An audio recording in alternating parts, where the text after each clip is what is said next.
So crypto का fear and greed index चल रहा है 21 पे। एक्सट्रीम फियर में मार्केट है और यहाँ पे मैं बना रहा हूँ एक अर्जेंट वीडियो। ये वीडियो मुझे शाम को डालनी थी, बट इस वीडियो का टॉपिक ये है कि इस चीज़ के बाद मैं क्रिप्टो मार्केट छोड़ दूंगा यानी कि अपने लिए एक ऑल्ट सीजन या बुल मार्केट की उम्मीद छोड़ दूंगा। जो प्राइस एक्शन चल रहा है उसकी वजह से मैं अर्जेंट वीडियो बना रहा हूँ। एक अर्जेंट लेवल है मेरा, वो मैं आपको बताने वाला हूँ। सिंपल सी वीडियो, फास्ट वीडियो, देख लो, समझ लो। और क्या मेरा रीज़न है ये बोलने का, मैं आपको बता रहा हूँ। I will only stay in crypto if this happens. Why no alt season? सबसे पहले बात करते हैं भाई, ऑल्ट सीजन क्यों नहीं आया? ठीक है, एक तो बहुत सारे मल्टीपल कॉइन्स आए। सिंपल फटाफट बताऊंगा जो मुझे चीज़ दिखी, ठीक है, और ऑनेस्टली बताऊंगा। This video I am not creating like an influencer. जो चीज़ आप सुनना चाहते हो वो नहीं बोलूंगा, जो चीज़ मुझे दिखती है वो बोलूंगा। As an investor, as a trader, जैसे आप करते हो। मैं अपनी एनालिसिस आपको बता रहा हूँ, आपकी कुछ और हो सकती है। Just sharing my views with you. So यहाँ पे ऑल्ट सीजन क्यों नहीं आया? क्योंकि मल्टीपल कॉइन, हज़ारों लाखों कॉइन मार्केट में लॉन्च हुए। ठीक है। दूसरा रीज़न, यूएस स्टॉक मार्केट को अगर आप देखोगे तो जो ऑल्ट कॉइन से हम एक्सपेक्ट कर रहे थे वहाँ स्टॉक्स ने परफॉर्म कर दिया। तो जो बिग मनी था वो यहाँ पे मार्केट में रोटेट ही नहीं हुआ। अगर आप यूएस स्टॉक मार्केट का एनालिसिस करोगे, मैंने पास में भी एक वीडियो में बताया था आपको, तो वहाँ पे ऐसा प्राइस एक्शन हो रहा है तो लोग यहाँ पे इंटरेस्ट क्यों दिखाएंगे? ठीक है। और एक चीज़ रही मेरी बैड परफॉर्मेंस। मेरी बैड परफॉर्मेंस क्यों रही भाई? अभी बीएनबी का सीजन आया, मैंने ट्वीट किया था, आप लोगों के साथ शेयर किया था कि बीएनबी का मीम सीजन आया, मैंने नहीं पकड़ा। एआई एजेंट मैंने नहीं पकड़ा। एस्टर को मैंने नहीं पकड़ा। अगर मैंने नहीं पकड़ा इन सब चीज़ों को तो आई कांट से कि ऑल्ट सीजन नहीं आया। ये मैंने अपने माइंड में फिक्स कर ली है चीज़ कि मैंने कई सारी चीज़ें जानबूझ के छोड़ी सामने दिखते हुए भी। ठीक है। जैसे अभी X402 मेटा आया, यानी कि बेस चेन पे एआई एजेंट्स का मेटा आया, वो मैंने छोड़ दिया। प्रीवियसली कॉइन्स अभी भी परफॉर्म कर रहे हैं, वो हमने छोड़ दिए। तो वो हमारी हेडेक है कि हम उन कॉइन्स पर नहीं देख रहे हैं। हम, और सही बताऊँ आपको तो बहुत ज़्यादा टफ हो गई है मार्केट। अच्छे अच्छे लोग नहीं कर सकते, आप या मैं नहीं, अच्छे अच्छे लोग ये चीज़ नहीं कर सकते। क्योंकि ऐसी मार्केट में जहाँ पर रैंडमली कुछ भी मूव हो रहा है, it is very difficult for an investor and trader. Smart money के लिए तो बहुत बोल सकते हैं कि डिफिकल्ट है। डम मनी के लिए ईजी है। डम मनी क्या होता है? जो रिस्क एनालाइज नहीं करता है, एंड में वो लोग कुछ भी खरीद लेते हैं और वो चीज़ें परफॉर्म भी कर जाती हैं। सो यहाँ पे कोई भी बैड न्यूज़ नहीं है, पर इतना बुरा प्राइस एक्शन क्यों है, ये चीज़ भी आपके दिमाग में आई होगी, राइट? तो इसका रीज़न आप देखो कि जब 2023 में बिटकॉइन ने एक अप ट्रेंड चालू किया था तो बहुत सारी बैड न्यूज़ थी। अगर आप हो मार्केट में थोड़ा टाइम से, तो बहुत सारी बैड न्यूज़ थी, बट फिर भी बिटकॉइन परफॉर्म करता चला गया over a period of time. So इतनी सारी गुड न्यूज़ पे परफॉर्म नहीं कर रहा, तो न्यूज़ से कोई मैटर नहीं है। जब बिटकॉइन वहाँ से उठना चालू हुआ था तो फियर था रिसेशन का, रेगुलेशंस का, वॉर का, तीनों चीज़ें हुई, बट बिटकॉइन ने अपना काम कर दिया। अब इतनी सारी अच्छी न्यूज़ आ गई जो हम एक्सपेक्ट कर रहे थे कि भाई रेट कट हो जाएगा, हो गया। चाइना और यूएस की टैरिफ वॉर एंड हो गई, बट प्राइस एक्शन को उससे कोई फर्क नहीं पड़ रहा। ठीक है। बिटकॉइन डोमिनेंस यहाँ पे दुश्मन बनी हुई है ऑल्ट कॉइन्स की। बिटकॉइन डोमिनेंस से अगर आपको बचना है, देखो भाई अभी तो बुलिश लग रही है। बिटकॉइन डोमिनेंस का लेवल मैं अभी देख ही नहीं रहा हूँ, मैं तो सिर्फ बिटकॉइन को देख रहा हूँ। अगर बिटकॉइन ने लूज कर दिया तो बिटकॉइन डोमिनेंस मेरे लिए मैटर ही नहीं करती। ठीक है। और एक मेरा सपोर्ट है, सबको पता है, 1,03,000। वहाँ पे बहुत सारी चीज़ें आ गई हैं, पहले नहीं थी। पहले सिर्फ मेरा एक सिंपल सपोर्ट था वहाँ पे जो मैं यूज़ करता हूँ AOR स्ट्रैटेजी से, बट वहाँ पे और भी चीज़ें आ गई जो मैं आपके साथ शेयर करना चाहूँगा। ठीक है। तो बिटकॉइन डोमिनेंस को मैं तब देखूंगा जब बिटकॉइन कहीं होल्ड करेगा, कुछ बाउंस करेगा, वरना मैं बिटकॉइन डोमिनेंस को भी नहीं देखूंगा, ऑल्ट्स को भी नहीं देखूंगा। यहाँ पे मैं क्रिप्टो को कब छोड़ दूंगा? जब मेरा एक लेवल टूट जाएगा।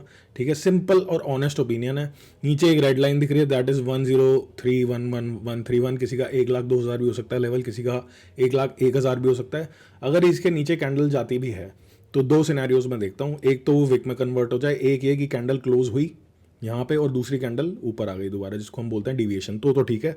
वरना भाई मेरे लिए दिस सीजन, दिस साइकिल, मेरे एनालिसिस के हिसाब से इज ओवर। एंड काफ़ी सारे लोगों का, let me remove the indicators, काफ़ी सारे लोगों का ये भी एरिया है 94,322 से लेके 85 तक का, 84 तक का है मेरा भी एरिया। बट वीकली का, मैं वीकली के एरिया पे काम नहीं करूँगा। मैंने पास्ट में वीडियो में समझाया था कि क्यों 1,03,000 पे मेरा फोकस है, क्योंकि पास्ट में डेली के ही ट्रेंड पे, डेली के ही AOR से हमेशा बाउंस हुआ। पास्ट की वीडियो में मैंने समझा रखा है। अब मेरा तो AOR है, एक सपोर्ट हो गया है यहाँ पर। ठीक है। एक सपोर्ट। दूसरा, मैं नहीं यूज़ करता हूँ पर बहुत सारे लोग यूज़ करते हैं। ठीक है। तो हम लिखेंगे यहाँ सिंपल मूविंग एवरेज, सिंपल लोग यूज़ करते हैं। और ऐसा कुछ एनालिसिस्ट हैं जिनका बोला जाता है, भाई मेरे साथ तो कम्युनिटी शेयर करते हैं, तो मैं आपको बता रहा हूँ। मैंने नोटिस करी एक चीज़, मैं ये यूज़ नहीं करता हूँ, कि वीकली 50 सिंपल मूविंग एवरेज जो होती है SMA होती है, that is the bull run holder. यहाँ पे दिखाया हुआ है चार्ट के थ्रू, आप पास में देख सकते हो। सो ये कहाँ आ गई है? सेम हमारे लेवल पे आ गई है, 1,03,000 पे। इसके नीचे विक ज़रूर बन सकती है, जो मैं बोल रहा हूँ डेली के अंदर बन जाए तो कोई बड़ी बात नहीं होगी, बट डेली के अंदर इसके नीचे कैंडल क्लोज हुई तो मैं भाई यहाँ पे I will just give up. और यहाँ पे अगर आप देखोगे बॉलिंजर बैंड्स को, तो बॉलिंजर बैंड भी देखोगे तो लोअर बॉलिंजर बैंड यहीं पे, इसके नीचे अगर वीकली क्लोज होता है ना, सस्टेन होता है दोस्त। ये देखो एक चीज़ दिखाता हूँ, यहाँ पे वीकली क्लोज और सस्टेन हो गया जैसे यहाँ पे हुआ था, है ना। तो उसके बाद फिर डाउन ट्रेंड वीकली में चालू हो जाएगा और मैं इस लेवल का वेट करके यहाँ इस लेवल पे बुलिश नहीं होगा। ऑब्वियसली ट्रेडिंग में करता रहूँगा, बट मैं स्पॉट से उम्मीद छोड़ दूंगा, मैं उम्मीद छोड़ दूंगा यहाँ पे कि बिटकॉइन कुछ करने वाला है। दिस इज़ माई लास्ट बाइस वीडियो। ये लेवल मैं कई महीनों से बोल रहा हूँ, ठीक है, ये पूरी रेंज में मैंने यही लेवल बोला और ये लेवल टूट गया और मैंने इग्नोर कर दिया तो सही नहीं रहेगी। और मैंने आपका अपना वैलिड रीज़न दे दिया। 3 इंपॉर्टेंट सपोर्ट है, कोई मेरी एनालिसिस से नहीं करेगा एग्री, मे बी एग्री करेगा भाई वीकली SMA 50 से। वो सारी चीज़ें 3 सपोर्ट जब मेजर आ रहे हैं, चलो बॉलिंजर बैंड को भी छोड़ दो, ये तो एक मेजर सपोर्ट है, ठीक है, तो यहाँ पे होल्ड होना चाहिए। This is the support to hold. ये होल्ड हो रहा है मेरी एनालिसिस के हिसाब से, तो मेरे लिए कुछ उम्मीद बचेगी यहाँ पे ऑल्ट्स में। और आपको रियलिटी बता दूँ मार्केट की, बिटकॉइन यहाँ से बाउंस हो भी जाता है तो मार्केट ईजी नहीं रहने वाली। It is very tough to catch alt coins, क्योंकि कुछ भी कहीं भी मूव होगा तो बहुत ज़्यादा स्किल चाहिए और अच्छे अच्छे स्किल्स हैं ना जिनके पास। ऑनेस्टली बता रहा हूँ, कोई भी इन्फ्लुएंसर ये बात करेगा नहीं, क्योंकि ऑडियंस को अगर आप बता दोगे सच तो फिर देखेगा कौन भाई। देखना कुछ फ़र्क नहीं पड़ता, बट जो चीज़ दिख रही है चार्ट पे वो दिख रही है। बहुत सारे लोग आपने देखा है ट्वीट करते हैं next 3 months will be glorious and patience is the key, everything is good bro, but I need this support to hold. मेरा सपोर्ट ही रहेगा, आई वोंट चेंज माई बायस। ये सपोर्ट है, मानता हूँ बहुत स्ट्रॉन्ग सपोर्ट है, वीकली का है, बट मेरा यहाँ पे इंटरेस्ट नहीं है। मेरा यहीं पे इंटरेस्ट है BTC को देखने में, परफॉर्म करने में और होल्ड करने में। और अगर BTC को न्यू हाइज बनाने हैं तो 121 के इज़ द लेवल। ये अर्जेंट वीडियो है क्योंकि हम यहाँ पे अप्रोच कर रहे हैं। सुबह ही देख लिया था मैंने, वैसे मैं शाम को वीडियो बनाने वाला था, बट यहाँ पे एक चीज़ और कंसर्निंग दिखा देता हूँ जो कि नहीं होनी चाहिए थी। 103 तो है ही एरिया। यहाँ पे आप देखोगे तो लो बना, ठीक है ना दोस्त।